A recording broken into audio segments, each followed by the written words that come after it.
every crime is a wound on the world. We're here to dissect it, layer by layer, to find the truth buried within. This is Anatomy of Crime. There is a place in Colombia, about 100 miles east of Medellin, that defies easy explanation.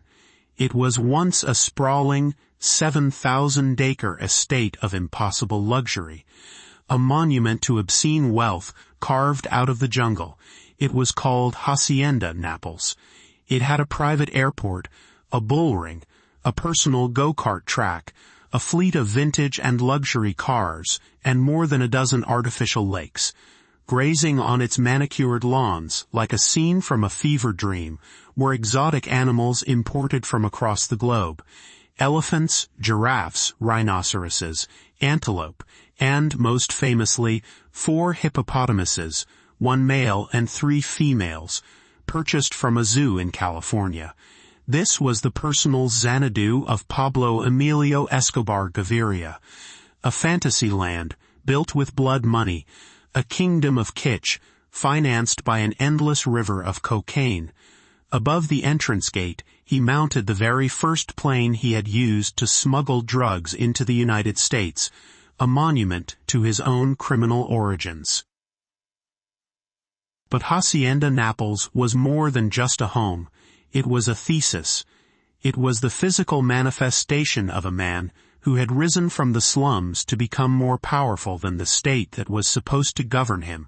It was a place where he could play God, creating his own ecosystem, bending reality to his will, and inviting the public in on weekends to visit his private zoo for free.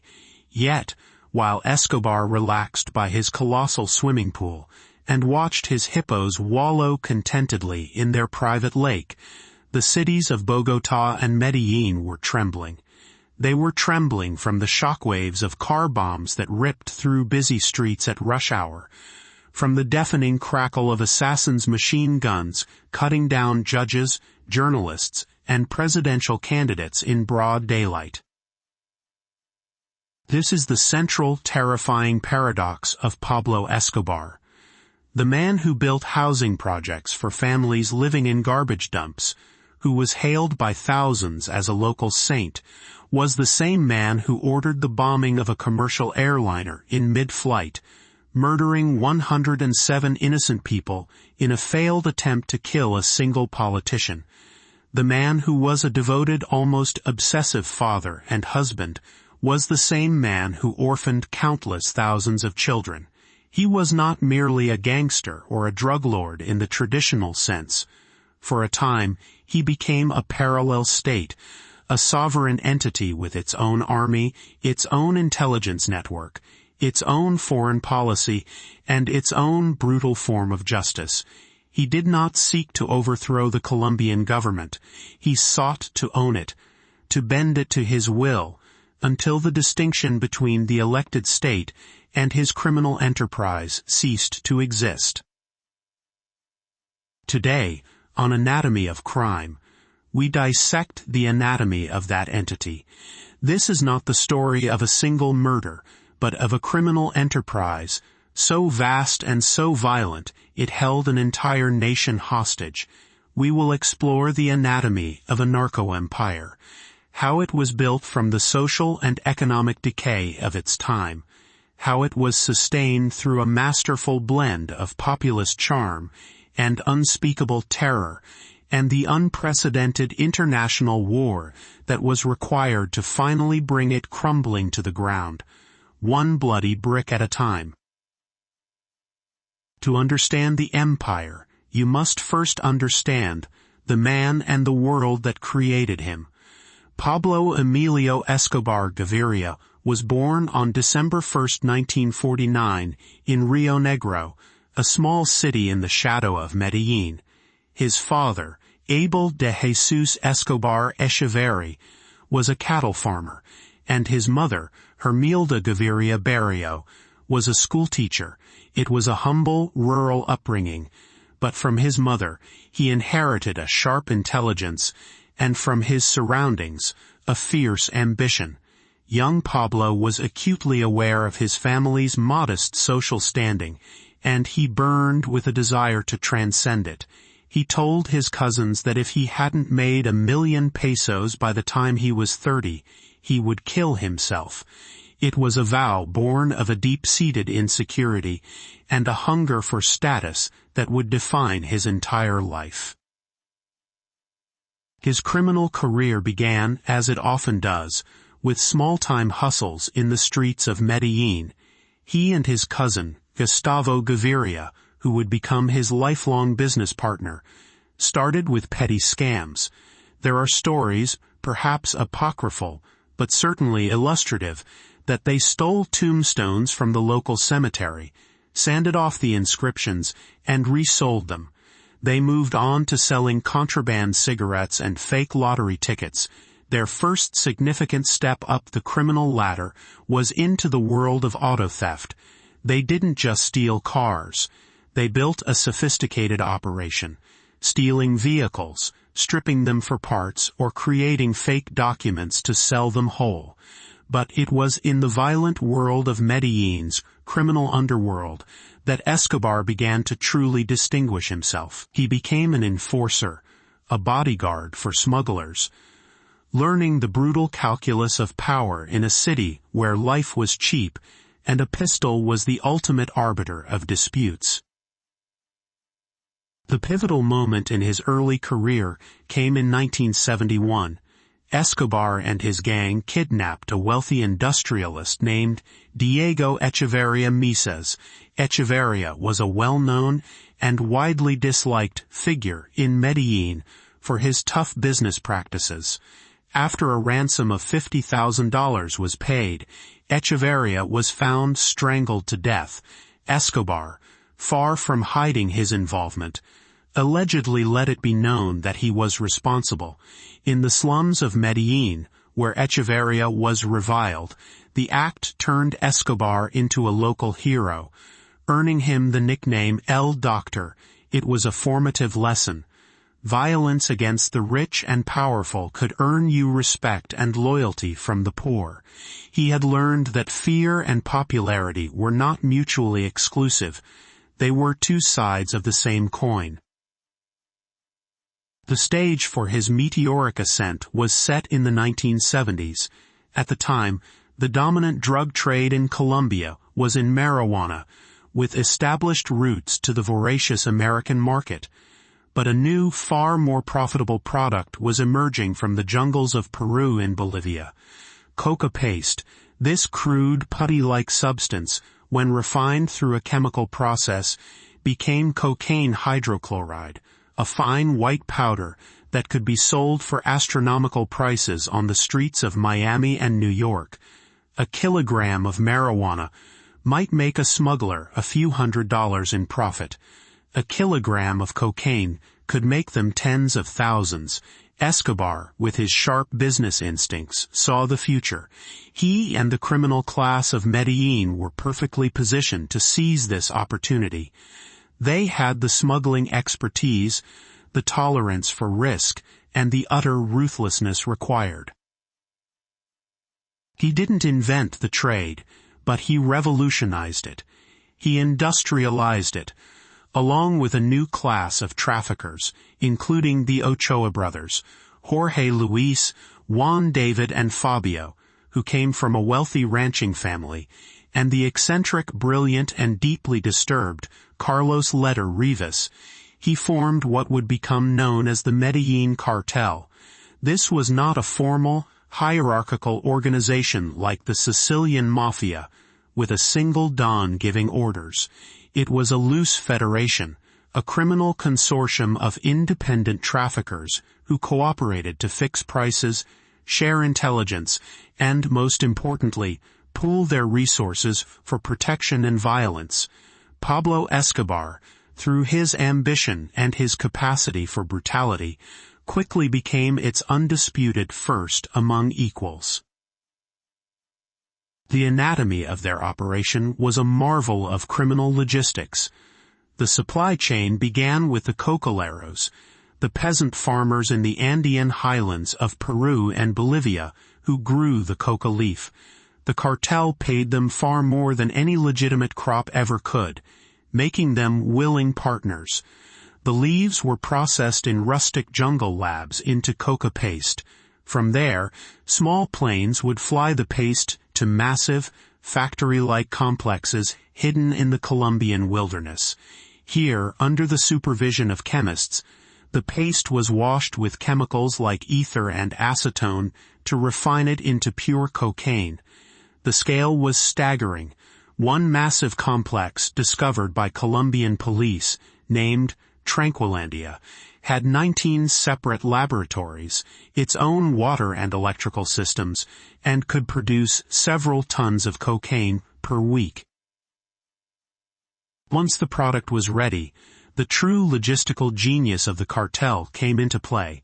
Carlos Leder, a flamboyant German Colombian with a fanatic admiration for both John Lennon and Adolf Hitler, was the cartel's Minister of Transportation. In the late 1970s, he bought a small 2.2-mile-long island in the Bahamas called Norman's Cay. He bribed Bahamian officials, chased off the residents, and transformed the island into a fully fledged, militarized transshipment hub for cocaine. A 1,000-meter runway was built, complete with radar and bodyguards. Small planes, loaded with hundreds of kilos of cocaine, would take off from clandestine airstrips in Colombia, fly low to avoid detection, and land on Norman's Cay. There, the cargo was reloaded onto a fleet of other small aircraft for the final short hop into Florida. They would drop waterproof duffel bags of cocaine into the Everglades for speedboats to pick up, or they would land on deserted rural roads in the dead of night. At its zenith in the mid-1980s, it is estimated that the Medellin cartel was responsible for over 80% of the cocaine entering the United States. They were smuggling as much as 15 tons per day. The river of money flowing back to Colombia was a tsunami, estimated to be as high as $60 million a day, or over $22 billion a year. The profits were so immense that the cartel couldn't launder the cash fast enough. They bought fleets of Learjets just to fly the money back to Colombia. They buried it in the ground, hid it in the walls of houses. Escobar's personal fortune soared into the billions, making him one of the wealthiest men on the planet. But this empire was not built on business acumen alone. It was built on a simple, terrifying philosophy, a two-word business proposal offered to anyone who stood in their way: plata o plomo. Silver or lead, it was the cartel's founding principle. You could accept their bribe, their plata, and become rich beyond your wildest dreams. Or you could refuse, and you and your family would face their bullets, their plomo. This ultimatum was presented to everyone. Police officers who might stop a truck, customs officials who might inspect a container, judges who might sign a warrant, politicians who might pass a law. Most chose the silver. The corruption was systemic, a cancer that metastasized through every organ of the Colombian state. The cartel's payroll was a shadow state budget, ensuring that their operations could proceed with almost total impunity. An entire infrastructure of complicity was built, from the lowest beat cop to the highest echelons of government. For the brave few who chose integrity over bribery, the consequences were swift, certain, and final. The cartel employed an army of assassins known as sicarios. These were typically young, disaffected men, drawn from the poorest comunas, or slums, that clung to the hillsides of Medellin. These were boys who had grown up with nothing, for whom life held no promise, and for whom killing was just a job, a path to status, money, and respect in their communities. For a few $100s, they would carry out executions with chilling efficiency, often from the back of a motorcycle, weaving through traffic to deliver a fatal burst from an Uzi or a MAC-10. The era of violence that descended upon Colombia was unlike anything the country had ever seen. The state was not just being challenged, it was being hollowed out from the inside, its authority replaced by the law of the gun. As his wealth and power swelled to unimaginable proportions, Pablo Escobar began to crave something more than money. He craved legitimacy. He craved respectability. He wanted to be loved, to be seen not as a thuggish gangster, but as a great man, a leader of his people. He embarked on a carefully crafted public relations campaign, casting himself as a modern-day Robin Hood, a friend to the dispossessed. He understood the deep inequalities of Colombian society and the resentment many poor people felt toward the distant, wealthy elite in Bogotá. He positioned himself as one of their own, a man of the people who, having made his fortune, was now sharing it. He poured millions into the slums of Medellín, funding a massive urban renewal project he called Medellín sin tugurios, or Medellín without slums. His most famous achievement was the construction of an entire neighborhood for families who had been living in utter destitution on the city's municipal garbage dump. The neighborhood, which still stands today, came to be known as Barrio Pablo Escobar. He built over 50 soccer fields for local youth, illuminated them for night play, and provided uniforms and equipment.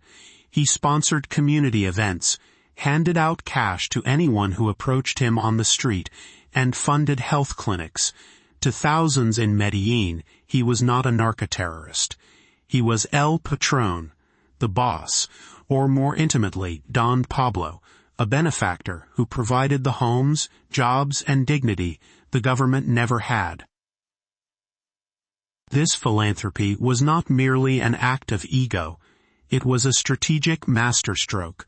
He was building a firewall of popular support, a vast human shield.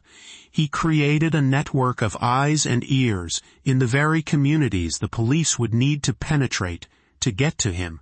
Any unfamiliar vehicle, any stranger asking questions, would be immediately reported. He was embedding himself in the social fabric of the city, making an attack on him an attack on the thousands who benefited from his largesse. He was purchasing loyalty on an industrial scale. His popularity was real, and it made him untouchable. This quest for legitimacy culminated in his most audacious move yet, a run for political office. In 1982, Pablo Escobar, the most notorious cocaine trafficker in the world, leveraged his wealth and popular support to secure a spot on the ticket of the Liberal Alternative Party. He was elected as an alternate member to Colombia's Chamber of Representatives, the lower house of its Congress. It was a stunning achievement. He now had a seat in the heart of the nation's democracy and, crucially, parliamentary immunity from prosecution and investigation. He walked the halls of Congress in Bogotá, shaking hands with the very politicians he was simultaneously corrupting and intimidating. He was on the verge of achieving his ultimate goal, to launder not just his money, but his entire identity, transforming from a wanted criminal into a legitimate, untouchable statesman. But there was one man in the Colombian government who refused to accept this grotesque parody of democracy. His name was Rodrigo Lara Bonilla. Appointed as Minister of Justice in 1983 by President Belisario Betancourt, Lara Bonilla was a brave, idealistic lawyer from the New Liberalism political movement, a faction dedicated to cleaning up Colombian politics. He was appalled by the infiltration of hot money from the drug trade into the country's political life, and he saw Escobar for exactly what he was, a cancer on the nation. He began a public, relentless campaign to expose him. The confrontation that followed electrified the country. On the floor of Congress, Lara Bonilla publicly challenged the source of Escobar's fabulous wealth. He held up old newspaper clippings detailing Escobar's arrest in 1976 on charges of trafficking 39 pounds of cocaine, a case that had been mysteriously dropped after the two arresting officers were murdered. He relentlessly attacked Escobar's credibility, chipping away at the carefully constructed facade of the respectable politician and philanthropist. Escobar, unaccustomed to being challenged so directly and publicly, fought back with the tactics of the gutter. He produced a check, supposedly signed by Lara Bonilla, that he claimed was proof the minister himself had accepted campaign contributions from a known drug trafficker. It was a vicious smear, likely a fabrication, but it demonstrated Escobar's willingness to destroy anyone who crossed him. For a time, the smear campaign worked. Lara Bonilla was nearly undone by the scandal. But then came a crucial breakthrough. A police raid on a massive cartel cocaine lab, led by the courageous Colonel Jaime Ramirez Gomez, uncovered documents that irrefutably linked Escobar and other key members of the cartel to the operation. Armed with this new evidence, Lara Bonilla renewed his attacks with vigor. He succeeded in having Escobar's parliamentary immunity stripped away, and he reactivated the dormant 1976 drug trafficking charges against him. Most importantly, he began to champion an issue that would become the single most explosive topic in Colombia for the next decade: extradition. The United States, reeling from the cocaine epidemic fueled by the Medellin cartel, was exerting immense pressure on Colombia to honor a 1979 extradition treaty. The treaty allowed for Colombian citizens to be sent to the U.S. to face trial on drug charges. For the traffickers, this was the ultimate terror. In Colombia, with its corruptible judges and porous prisons, they could buy or kill their way out of any conviction. In the United States, their money and influence meant nothing. They would be cut off from their empires, facing life sentences in maximum security facilities like Marion or Leavenworth. Their slogan became a chilling vow: "We prefer a grave in Colombia to a cell in the United States." By publicly and forcefully advocating for the extradition of traffickers, Rodrigo Lara Bonilla had signed his own death warrant. On the night of April 30, 1984, as his unprotected white Mercedes sedan drove through the streets of Bogotá, two sicarios on a motorcycle pulled alongside. The passenger stood on the pegs and unleashed a burst of machine gun fire, riddling the back of the car. Lara Bonilla was killed instantly. The assassination of a serving cabinet minister was an act of audacious violence that stunned the nation into a new, terrifying reality. Pablo Escobar had not just killed a man. He had declared open war on the Colombian state. There was no turning back. The era of the Paisa Robin Hood was over. The era of the narco-terrorist had begun in earnest. The murder of Rodrigo Lara Bonilla was a point of no return. The Colombian government, under President Belisario Betancourt, was finally shocked out of its complacency. Betancourt went on national television and declared, "We will not yield." He announced a state of siege and, for the first time, approved the extradition of a Colombian citizen to the United States on drug charges. The war that Escobar had started was now being met with force. The initial crackdown was severe. Cartel properties were seized, major cocaine labs were destroyed, and key figures were arrested.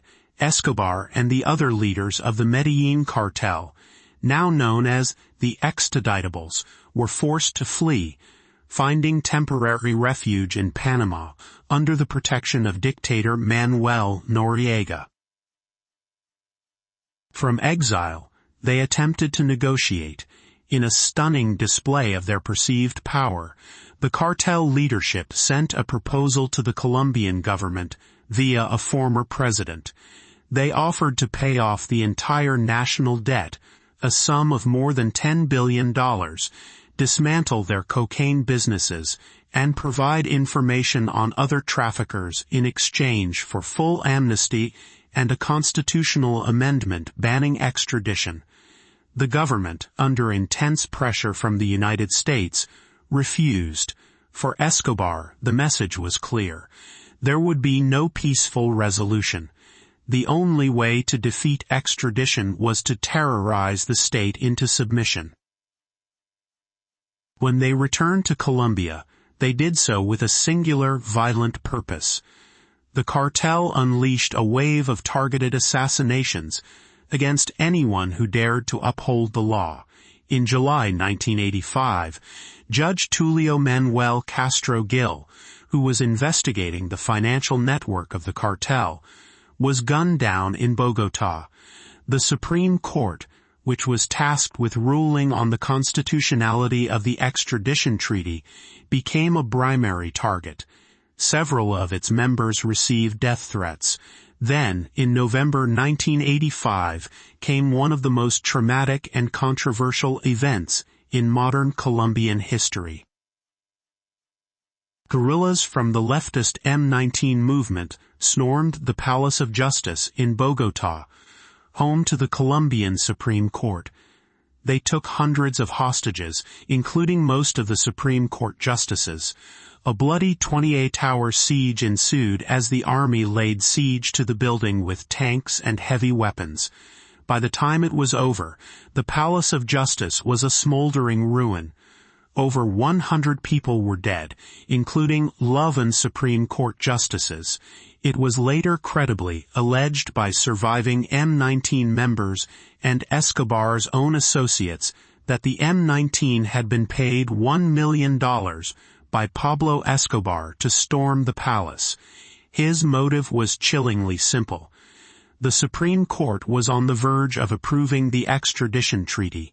In the fires that consumed the Palace of Justice, all the criminal records pertaining to the extraditables were destroyed. Whether by design or by violent coincidence, Escobar had won. The court, with new members appointed, would later declare the existing extradition treaty law unconstitutional. The state, however, continued to fight back. In November 1986, Colonel Jaime Ramirez Gomez, the incorruptible police chief who had led the raids on Tranquilandia and relentlessly pursued the cartel, was ambushed and murdered. A month later, Guillermo Canoa Saza, the courageous editor of the country's leading newspaper, El Espectador, which had been fiercely critical of the cartel, was assassinated in front of his office. The war was becoming one of attrition, targeting not just the state's enforcers, but its moral conscience. In 1987, the state scored a major victory. Carlos Leder, Escobar's brilliant but unstable partner, was captured at a farmhouse. Within hours, he was on a plane to the United States, the first major trafficker to be extradited. His sentence of life plus 135 years sent a shockwave through the cartel. Their worst nightmare had been realized. Escobar responded by escalating the terror to an unimaginable new level. In 1988, his men kidnapped Andrés Pastrana, a prominent journalist and mayoral candidate for Bogotá, who would later become president. The goal was to pressure the government to halt extradition. Days later, while Pastrana was still being held, the cartel assassinated the nation's Attorney General, Carlos Mauro Hoyos. The message was clear. No one was safe. The violence reached its absolute peak in 1989. Colombia was in the midst of a presidential election.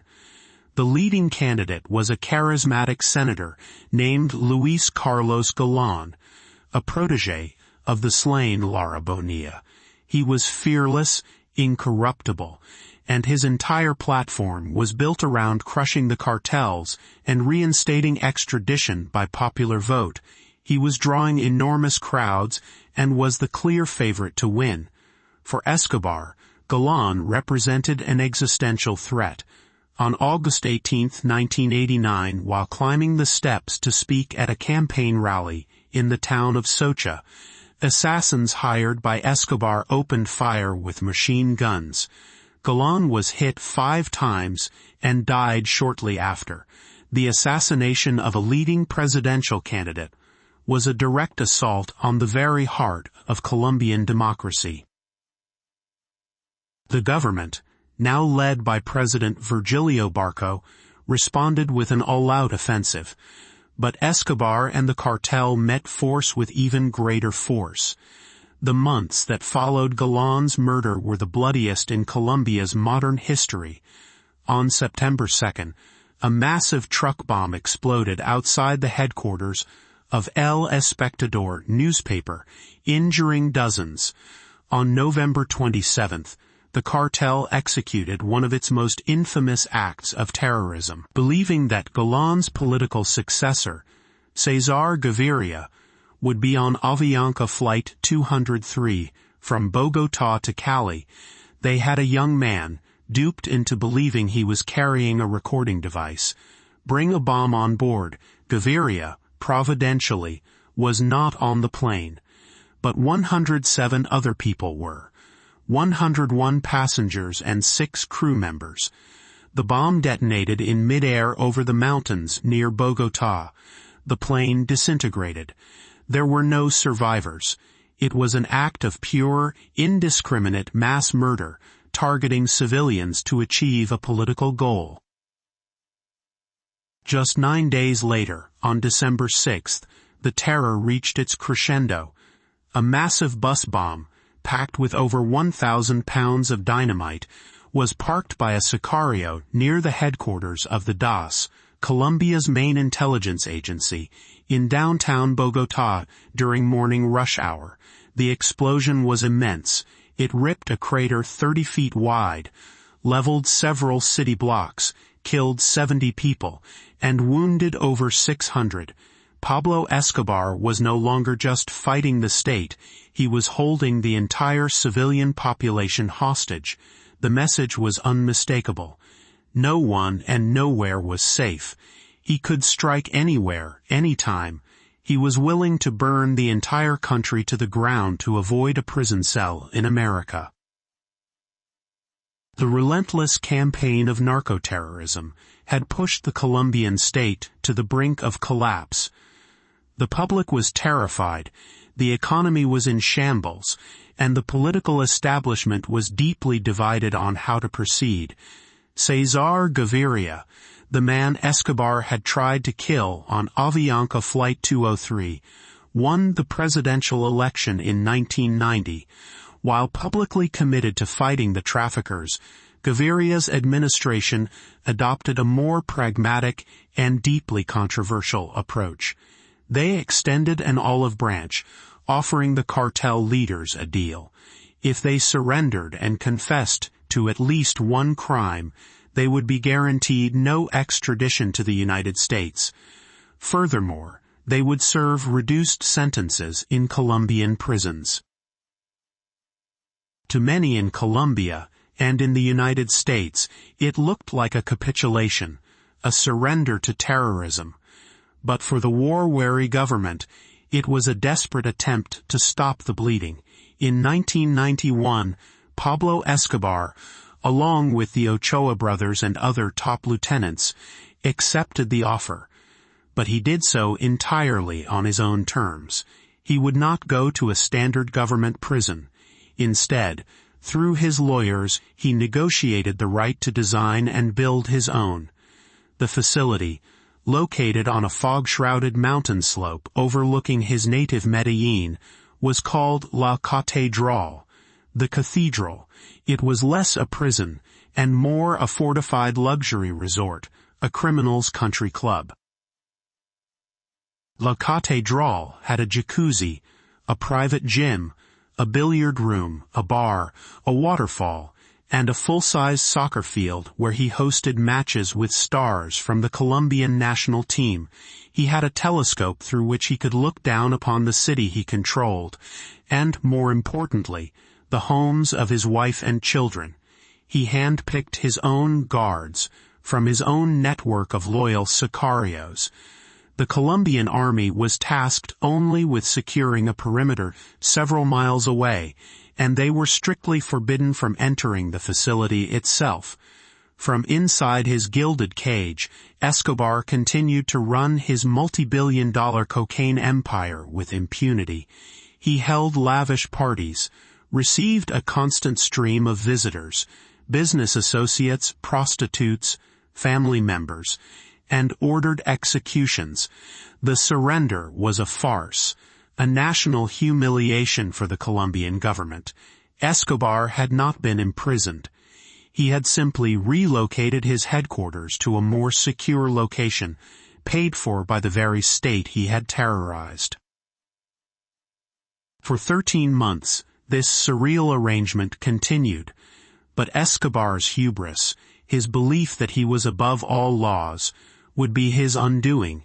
In July 1992, word leaked out that he had grown suspicious of two of his oldest and most important lieutenants, Fernando Galeano and Gerardo Moncada. Believing they were stealing millions from him, he had them summoned to La Cathédrale. There, within the walls of his government-sanctioned prison, they were interrogated, tortured with power drills, and murdered. Their bodies were dismembered and burned in the prison's incinerator. This was too much even for the beleaguered Colombian government to tolerate. It was one thing to look the other way while he ran his drug business. It was another to allow him to operate a private murder facility. President Gaviria, his credibility on the line, ordered the army to move in and transfer Escobar to a real military prison. When the troops, led by the Vice Minister of Justice, surrounded La Cathédrale, however, Escobar refused to comply.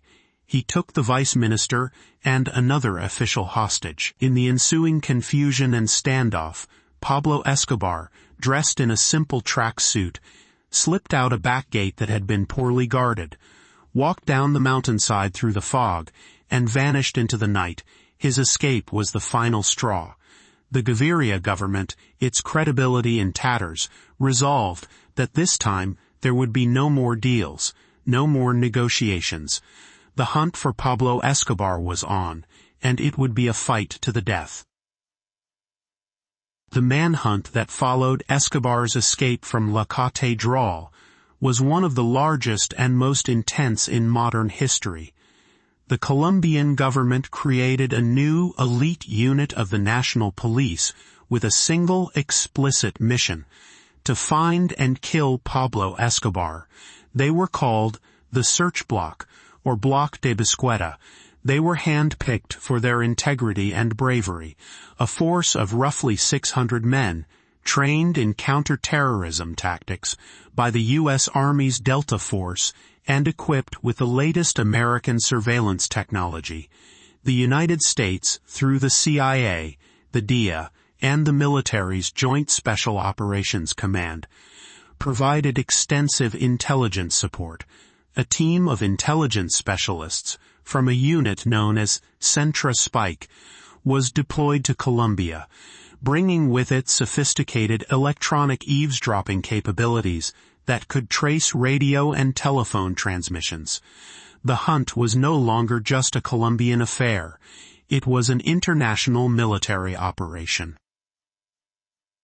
But the Search Bloc was not the only group hunting Escobar. A new, shadowy player had emerged in the war, an entity far more ruthless than the state itself. They called themselves Las Pepis, a grim acronym for Perseguidos por Pablo Escobar, the people persecuted by Pablo Escobar. This was no grassroots vigilante group. Los Pepis was a paramilitary death squad, a powerful and well-funded coalition of Escobar's mortal enemies. Its leadership came from the rival Cali cartel, who saw a golden opportunity to eliminate their main competitor and take over his share of the market. It also included right-wing paramilitaries, led by the Castaño brothers, whose father had been murdered by Escobar's allies.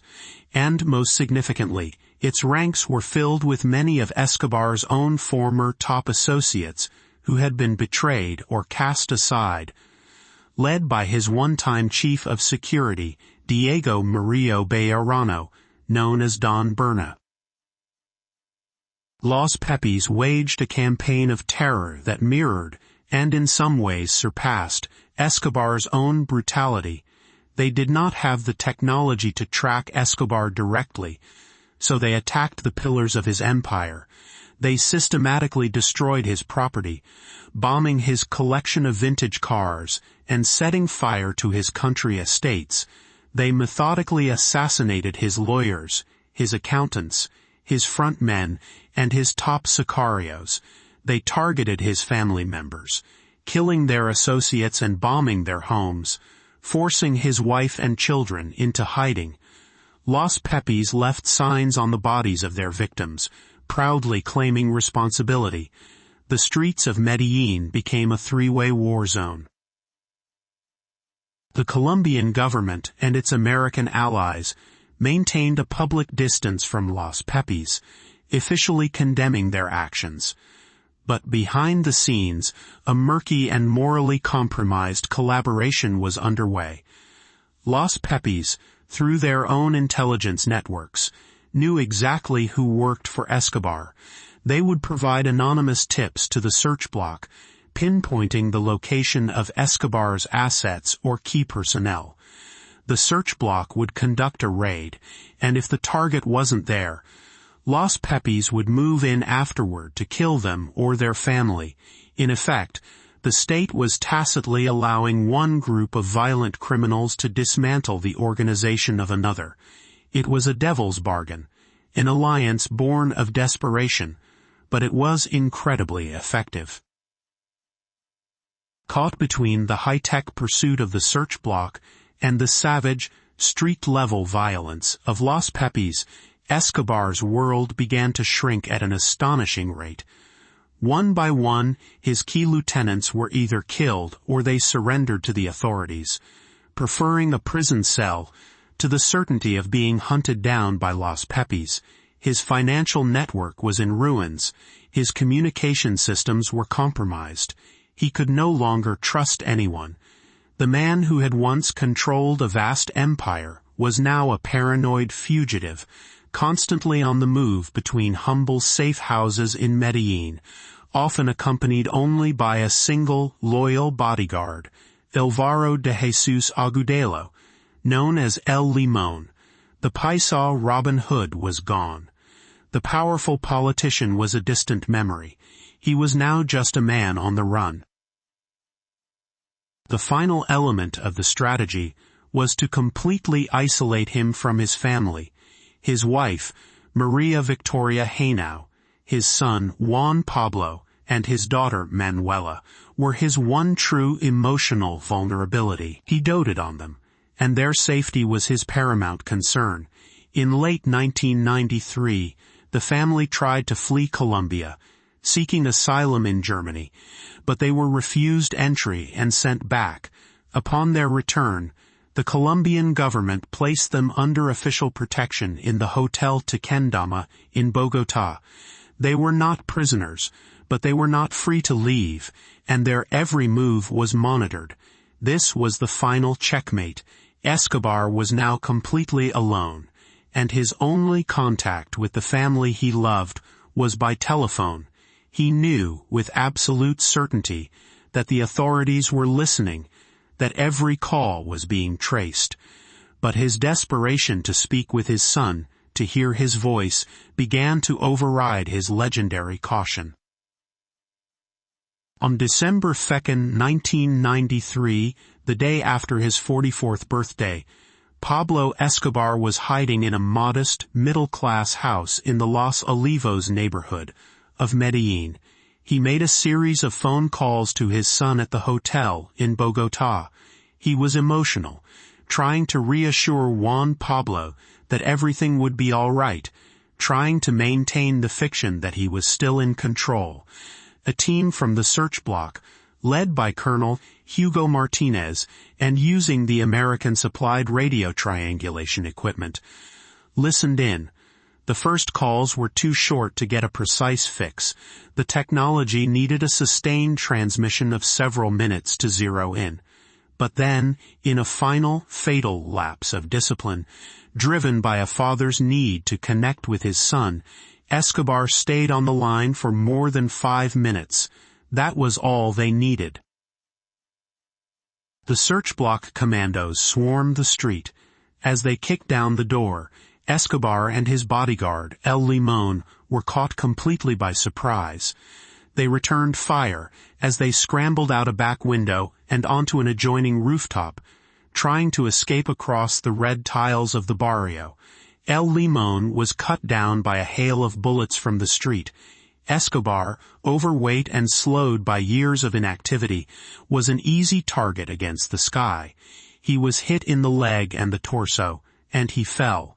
Then a final, fatal bullet entered his head, just above his right ear. Pablo Emilio Escobar Gaviria, the king of cocaine, was dead. The news of his death was met with jubilation in Bogotá and Washington, and with genuine mourning in the slums of Medellin, where thousands would later file past his coffin.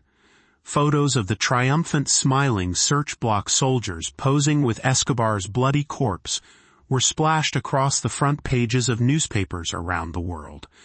Officially, the Colombian National Police took credit for firing the fatal shot, but a cloud of controversy has always surrounded that final moment on the rooftop. Escobar's family has long maintained that he took his own life. They point to the location of the fatal wound, the same spot where he had always told them he would shoot himself if cornered, and insist he would never have allowed himself to be taken alive. The precise truth of who fired that last bullet may never be known. But in the end, it was a distinction without a difference. The king was dead. The fall of Pablo Escobar and the dismantling of the Medellin cartel did not end the cocaine trade. It didn't even cause a significant interruption. In the immediate aftermath, the rival Cali cartel, which had helped bring Escobar down, simply absorbed the Medellin roots and infrastructure, becoming for a time the new, undisputed kings of cocaine. And when the Cali cartel was eventually dismantled a few years later, others took their place. The river of cocaine continued to flow north, and the violence and corruption it fueled continued to plague Colombia and other nations for decades to come. The death of one man, no matter how powerful, could not destroy an industry so deeply entrenched and so fantastically profitable. So what then is the ultimate anatomy of the empire he built? It was not simply a structure of labs, smuggling routes, and assassins. That was merely its skeleton. The flesh and blood of the Escobar empire was a complex and monstrous hybrid. It was part narco-capitalist enterprise, operating with a ruthless efficiency that would be the envy of any multinational corporation. It was part populist political movement, built on a shrewd understanding of class resentment and a cynical cultivation of loyalty among the poor. And it was part terrorist state, one that perfected the use of spectacular, indiscriminate violence, not for ideological revolution, but for the protection of a purely commercial interest. Pablo Escobar's true dark genius was infusing these elements into a single cohesive entity. He demonstrated that a criminal organization could, for a time, wage a conventional war against a sovereign nation and fight it to a standstill. He wrote the playbook for the modern narco-state, a model of extreme violence, systemic corruption, and public manipulation that has since been replicated by cartels in Mexico and criminal gangs across the globe. He corrupted the very soul of his country, forcing it into a moral compromise where the state found itself allied with one set of murderers to destroy another, empowering the very paramilitary forces that would go on to commit some of the worst human rights abuses in the nation's history. The scars of that war, the tens of thousands of lives lost, and the deep-seated trauma of a society held hostage have taken a generation to begin to heal. Hacienda Naples is now a public theme park, its bizarre history a tourist attraction. The concrete dinosaurs still stand, and the descendants of Escobar's original 4 hippos, now numbering well over 100, have become a thriving invasive species in Colombia's Magdalena River, an ecological legacy as strange, destructive, and difficult to contain as the man who first brought them there. They are a living reminder of the man who thought he could import any reality he wished, a testament to an empire built on a fantasy of absolute power, an empire that proved in the end that while you can build a kingdom out of cocaine and fear, you cannot make it last, because such kingdoms are inevitably consumed by the very same violence that created them. This has been Anatomy of Crime, where the truth is never simple, but always worth seeking.